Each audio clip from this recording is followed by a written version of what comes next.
Okay, guys, Adam Trigger here. It is Monday. It's also Labor Day. Happy Labor Day to everyone out there. Hope everyone's having a great long weekend. And we are going to talk some Major League Baseball free picks. Most of the MLB action is on the daytime early slate today, but there's a handful of games tonight. And I'm going to talk about two of the night games. And I guess the way I look at this, so the two games on the schedule for me today are Orioles Padres and Mariners Rays. And I had a hard time coming up with a side here based on, not a ton of side value, in my opinion, at the price. So I'm going to look at the totals for both of them. And I'm going to look at the over for both of them, but for very different reasons, because the first game we're going to talk about, Orioles Padres, I feel like is kind of being billed as a pitcher's duel here. Over 7.5 is minus 110, minus 115.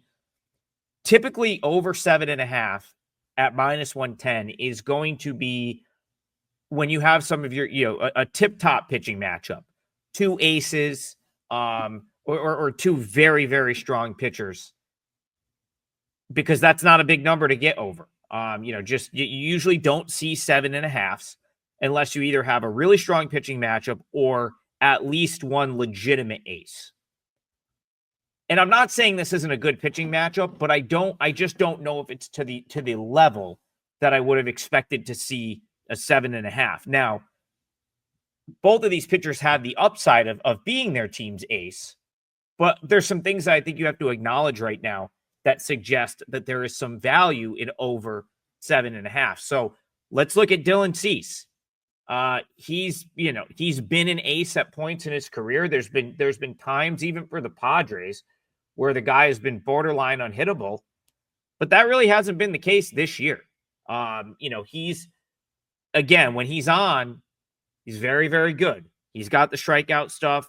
He's shown flashes of it even this season, but the walks are a real issue. And clearly his command hasn't been there all year. He has one of the higher walk rates of any starting pitcher in Major League Baseball. The last 3 starts, 6 walks against the Dodgers, only 2 against the Giants, but he did give up 4 runs, and then 3 last time out, and he didn't even make it through 5 innings against the Mariners. That's an issue. This Orioles lineup, while it's not, you don't have a ton of recognizable names in there, this Orioles lineup still has talent. They still hit right-handed pitching, and it's a dangerous team. I'm going to sort of double down on what I've said about the Orioles pretty much for the last couple weeks. This is a team that's out of it.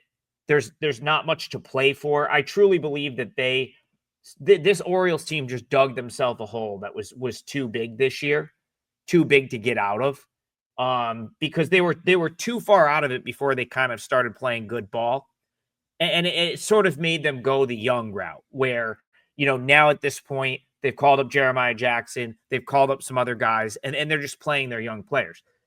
That being said, they have some young talent in this roster, and while they're only 2-8, their last 10 games, I still think they've shown some flashes of being a team that you maybe don't want to play in September while they're kind of playing with nothing to lose. And so that, to me, I don't know that I want to invest on that in them on the side here, because the Padres did sort of come off a weekend where they didn't play great. But could they get a couple runs off Dylan Cease, who's really kind of just been putting guys on base all season, giving his opponents opportunities with guys on base? I definitely think they can. And you're talking about a total of 7.5. It doesn't take that much to get over. On the other side, you got Kyle Bradish. Now, Kyle Bradish just returned from injury. He had a long rehab down in the minors. And, his 2025 debut was outstanding. Went 6 innings, 2 runs, 10 strikeouts, no walks. That's awesome, except there was 2 or 3 balls in that game against the Red Sox that he left up and that were hit out of the ballpark. And that's where the 2 runs came from, both solo home runs. So, again, could Bradish come out here and pitch pretty good? Yeah, that's certainly a possibility. But we also haven't seen much of him this year. Who knows? Does he go 6 innings again? Maybe, maybe not. I would say that pitch count is still going to be pretty important to the Orioles when it comes to Bradish, because, again, they're not playing for anything. There's no reason to sort of overexert a guy that came back from a very, very serious injury that kept him out pretty much an entire calendar year. So yes, maybe you get Bradish being very good again. What could happen? One, maybe he leaves a pitch up like he did against the Red Sox, gave up 2 home runs in that game. Or two, maybe he only goes 5 innings and you get 4 innings against the Orioles bullpen, which is not good. That's the thing. This Orioles pen wasn't good to begin with. And then the couple good guys they have, they traded away at this point. So after Bradish, there's going to be run scoring opportunities here for the Padres. I just think that 7.5 is, again, it's all about trying to find a way into this game. This wouldn't have been the game that I would pick for a best bet today. But I think if you're looking for a way to bet Orioles Padres, I think the best way to look at it is the over. I think you have at least a half run of line value on the total. It doesn't take that much to get to 8. And there's the potential for a crooked number, in my opinion, against both starters. You get the Orioles bullpen involved. The Orioles bullpen could give up 4 or 5 runs on their own. I just think if I was going to get involved with Orioles Padres tonight, it would have to be the over. I am involved with 2 Major League Baseball plays today. Those both go early, and you can get all of my plays on the 7-day all-access pass that we're currently promoting at WagerTalk. It's a discounted rate. It comes out to about $11 a day for the next 7 days, and it's a great value. It gets all the football, all the NFL, college football, for me, all of the baseball, and that includes KBO and AAA. So a lot of value there.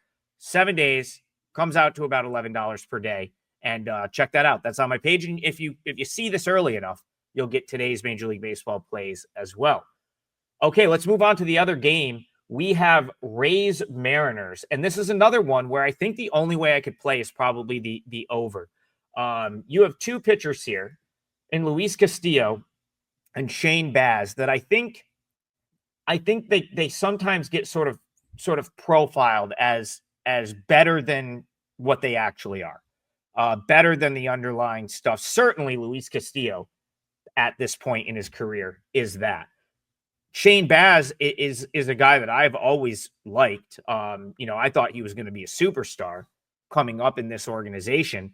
He just got hit with the injury bug, and while he's finally been healthy, I just don't know that he's ever really going to pan out to kind of the ace that I thought he might be. He's still got a good fastball, 97, throws. Problem is that 97 mile an hour fastball, he throws the majority of the time, almost 50% of the time. And he's just, I feel like it's not that difficult for opponents to sort of sit on that pitch. And the curveball hasn't been great either. So it's like, you've got a guy that, yes, he throws 97, but big league hitters, if they're hunting 97, are going to be able to hit it. And the other stuff, he's been able to keep the ball down and keep the ball on the ground, which is great, but still giving up hard hit. And, his breaking stuff just isn't that good. So you got a guy that's really been very average at the big league level. I don't know how else to really put it. ERA is over 5. Maybe his whip suggests he should be a little bit better than that. Over a strikeout per inning, there's some swing and miss. There's some stuff to like there. But for me, it's a guy that throws a fastball close to 50% of the time and hasn't really developed that out pitch yet. So big league teams are able to identify it. And a good lineup like the Mariners is probably going to hit him hard. Is probably going to hit the ball in the ballpark a couple of times, because that's one thing I do like here about the Mariners is that we're playing at Steinbrenner Field. This is a Mariners team that hits a lot of home runs, that has their offenses predicated on the long ball, and you're playing in one of the smaller ballparks in the league. So that's certainly pro Mariners putting up some runs. I just don't know that Castillo and the Mariners keep the Rays off the scoreboard here. And it really comes down to sort of where I have Luis Castillo at this point. Luis Castillo's had a tremendous career. He's still a veteran that's going to give you strong innings over the course of like the full season. And that's what you see when you look at his 2025 numbers. 3.75 ERA, 1.28 whip. Great effort from him over the course of a season so far. As far as one-off start to start, do I think he has tremendous stuff? No. 4 pitches. he's giving up a ton of hard hit. Right now, hard hit rate, bottom 6% of the league. That's not very good. An average exit velo of 91. So a lot of hard hit, and this is a Rays team. They might not hit a ton of home runs, but they definitely can sort of slap you to death, base hit you to death. They're going to get on base and they're going to cause problems when they do get on base. So while Castillo doesn't walk many hitters, a lot of his stuff has been out over the plate.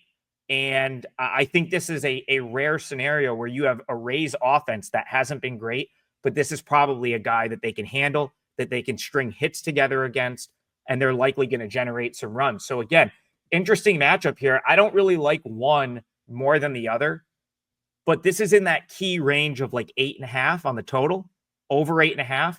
I would have made this 9. It certainly feels like a game where both teams have a great chance to get to 4.